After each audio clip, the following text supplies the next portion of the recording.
Once upon a time, there was a cute little kitten named Whiskers. Whiskers lived in a small house with her owner, Mary.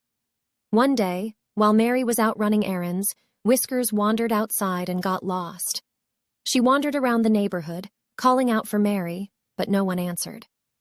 As she was wandering, she stumbled upon a group of minions who were also lost. The minions were trying to find their way back to their boss, Gru. Whiskers was scared at first, but the minions were friendly and soon they became friends. Whiskers and the minions went on an adventure together, trying to find their way back home. They encountered many obstacles along the way, but they worked together and overcame them all. Finally, they found their way back to Gru's house. Gru was happy to see his minions, but was surprised to see a cat with them. Whiskers was also happy to be back with Mary, but she had made some new friends that she would never forget. And so, Whiskers and the minions lived happily ever after, always looking out for each other and going on fun adventures together.